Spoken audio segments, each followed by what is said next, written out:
In our last video, we had returned from the Bahamas on our boat, and we were living aboard in the Stuart, Florida area, getting to know all the flora and fauna in the area, meeting some old friends, especially Joel, who did some cooking for us, and we did some cooking ourselves along the way, and some drinking, had some hits and misses, but overall, a very fun little video showcasing boat life.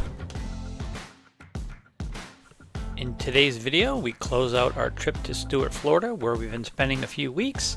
We head up north on the intercoastal waterway to Vero Beach, where we pick up a mooring ball. We have some more hit or miss trouble in that area. We tour the town of Vero Beach, hang out a little bit at the city Marina. Pancake tries to run away, and we have a great little pizza party with some of our friends who we met in the Bahamas. You're not going to want to miss it. Have you ever dreamed of selling it all and cruising into the sunset? Well, that's exactly what we did. It's no fun going it alone though, so why don't you join us for the ride? So we are near downtown Stuart. We just stopped at the Sunset Bay Marina and pumped out our waste tank and took on some water. Now we're waiting for the old Roosevelt drawbridge and the train bridge to open up so that we can go back down to Manatee Cove, where we'll spend a couple days. We have some friends coming in that we haven't seen in a long time. It's an absolutely beautiful day after 2 days of wind that we avoided by going up in Kitchen Cove. So overall, things are looking good for island time.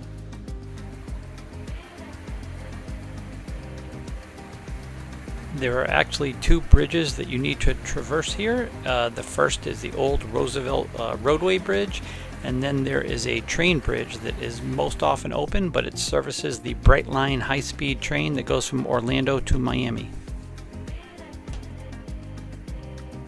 The Brightline train bridge here.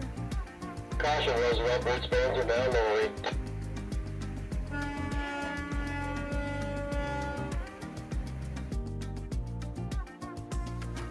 Back in the Manatee Pocket, where there's a variety of restaurants and bars, Lori found this place called the Pearl. Rather bougie by cruising standards.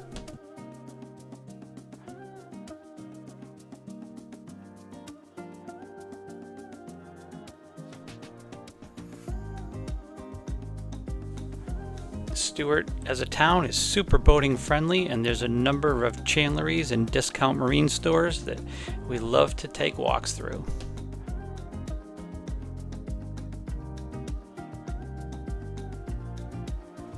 And you can find a little bit of everything, both old and new.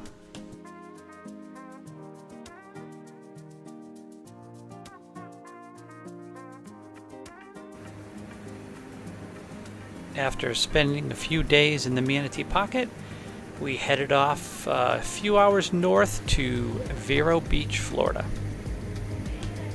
Those crazy winds had subsided, and we had an excellent ride up the intercoastal waterway.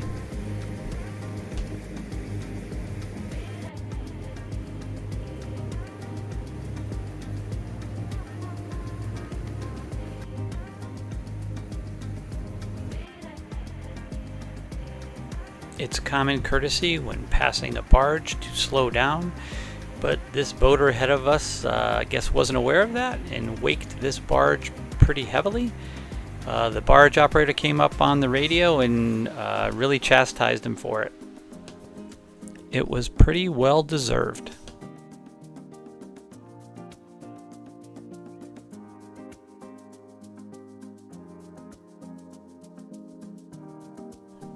We often slow down when approaching sailboats, especially from behind, because we could wake them pretty good at the speed that we were doing, which was about 15 miles an hour.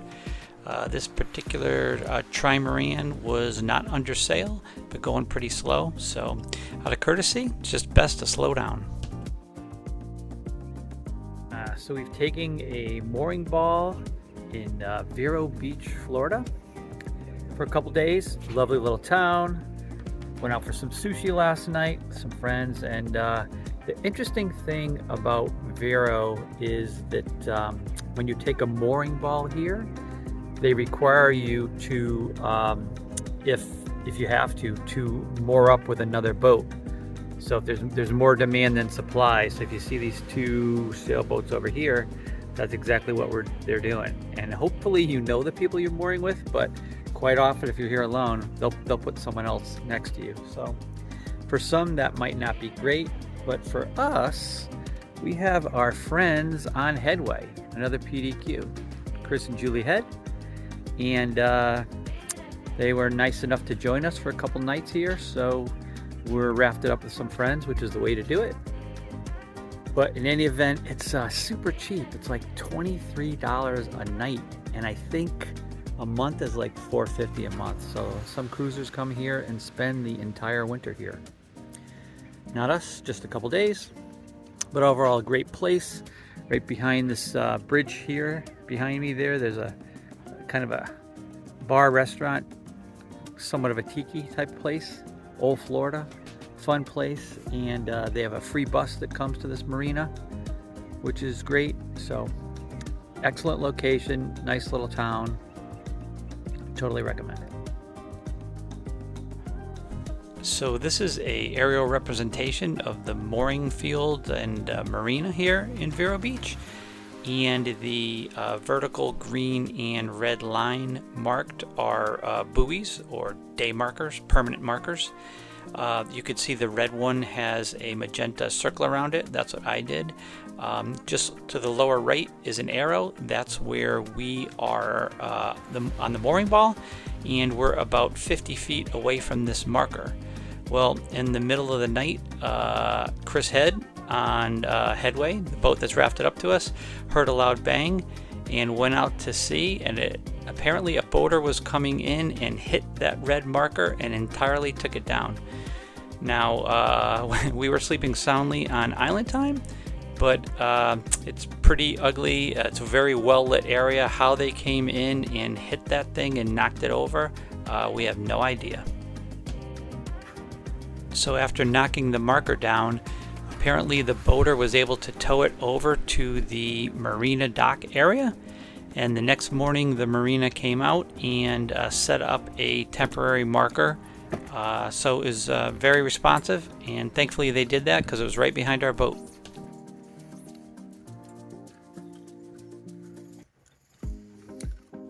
So the Vero City Marina is so inexpensive because it's owned by the city. And they're very boater friendly in Vero, promoting the city and the community. And they have a nice long dinghy dock area for those that are hanging out in the mooring fields.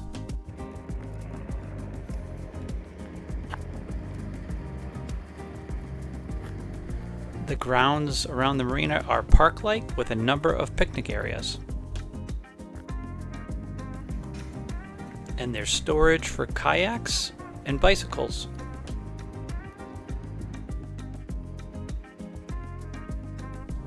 There's a fuel dock there, and Marina office has ice and snacks, and you could also get Amazon packages delivered there.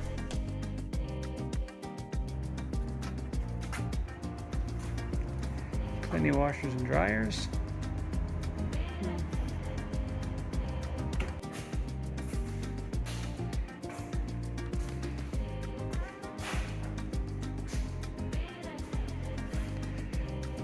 Bathrooms and 3 shower areas.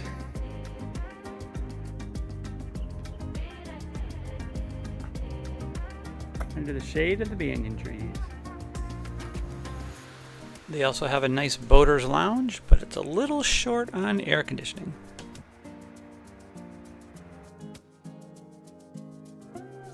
Adjacent to the property is the Vero Beach Yacht Club, and also the marina has some rack storage space that they're in the process of expanding.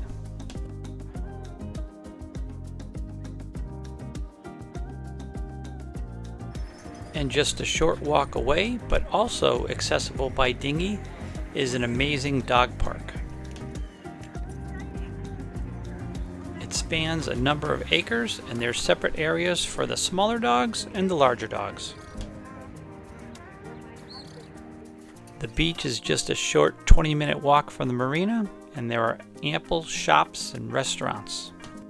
There's also a free bus that stops at the marina Monday through Saturday to take you to the beach or anywhere you want to go in town. And there are signs that it's pretty affluent here.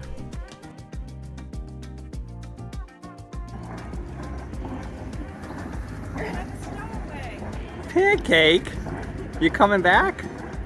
Bye, Kate. Too funny. Too funny. What happened here? Our dog jumped onto Headway and decided to leave with them. Oh my God. Cakes, you gotta come back. Slowing it down. So we've been at this mooring field for a few days and we've gotten some rain. Lulu, I don't know if you can see this, but it's full of water here. The whole back of it here, I've got to get in and bail it out. Geez, there's probably about a good 3 inches of water in here. So it's like one day of almost continuous rain and thunderstorms here in Vero Beach. Gives you. One great thing is that the marina offers a pump out service for $5 and they come out once a week to take care of your waste. And we found a resident diver to clean the boat. So we're headed out to lunch with a couple folks who invited us out because they watch our videos and I guess we entertain them. So Bill and Jennifer. So it'll be a good time. Look forward to meeting them. So we had a great time meeting these two. And it just goes to show you, every once in a while, you got to take a little flyer and meet some new folks. And come to find out, we have some friends in common in Great Harbor in the Bahamas. Speaking of Great Harbor, if you've been following our videos, you know we spend a lot of time there in the Berry Islands of the Bahamas, and we found out recently, to our surprise, that they had a huge fire on the island adjacent to the marina. Sadly, the island isn't really well equipped to fight fires, but the locals took over and kept the flames at bay, and thankfully there was no loss of life and minimal property damage. The whole marina had to be evacuated as the flames were encroaching and almost coming near the condos that surround the marina. This had come very close to becoming a disaster, but thankfully the island gods had other ideas. So we're hanging in Vero Beach, but poor little Pancake's not feeling so well. So we're gonna take her to the vet today. What do you say, Cakes? You wanna go to the vet? You wanna go to the vet? Nah, probably not. Yeah, well, we'll try and get you better. Well, this would have been a great little ride. The keys weren't in it, so we had to take an Uber. We ended up having a great experience with this vet who was very boater friendly because he's a cruiser himself. I don't know, these Florida skies, you never know if you're gonna get rain or not. And I thought it was just gonna miss us. Hey girls. Hey! Two girls. Hi. Do you want some snacks? Scooby snacks downstairs? Oh yeah, I know that mouse got cheese. Thankfully, the rain was short-lived and $5 million boats could cruise by us again. We had a great night prior with friends, and some of us had too good of a night. The next day, we were pleasantly surprised to get a visit from friends that we had met in Bahamas a few years ago on the sailing vessel Oz. Christina and Nick live on Oz full-time, and they homeschooled their children, Callie and Noah. And Oz and all its wizardry brought some other friends along as well. This worked out perfectly because I think Lori was getting a little bit tired of just hanging around with me. But we didn't. So Skipper. Come here, Pancake. Well, then pick one up. I got all the skips. Apparently, Christina is the dolphin whisperer. They're right there, Cena. They're right there. There's one right here. Yeah, I can see them.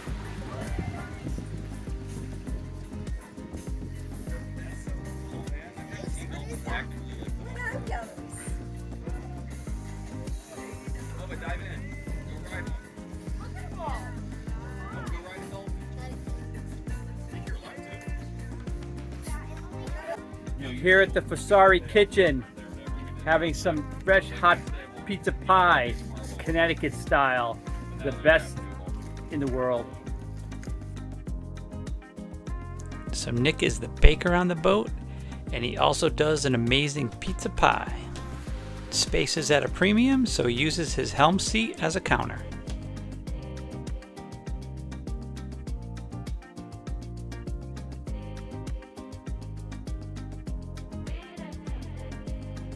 Who says you can't have a pizza oven on a sailing catamaran? Nick recommends one pizza per person, and he customizes it with any toppings you'd like. This creation is half spiny lobster and half steak bomb.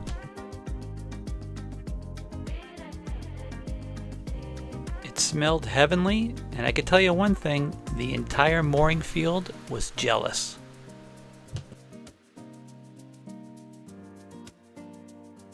The ladies took a well-deserved rest, and even the dogs and cats were getting along. And of course, an Italian kitchen has to have a cat named Mario and a dog named Pancake.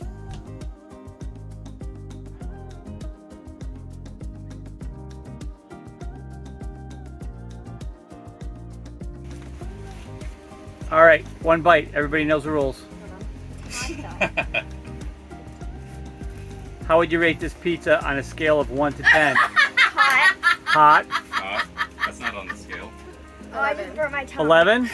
All right, Noah's 11. Callie. What'd you say? 10. 10. Hell yeah. 10 and 11. Excellent. You'll come to this pizza restaurant again? Of course. Excellent. Look at that undercarriage. Steak bomb. Steak bomb. Before it, yeah. So it was great to raft up with Oz for a few days, and hopefully we'll catch up with them as we head up north on the intercoastal this summer. So thanks for watching this video, and my guess is you'll probably order a pizza within the next 24 hours.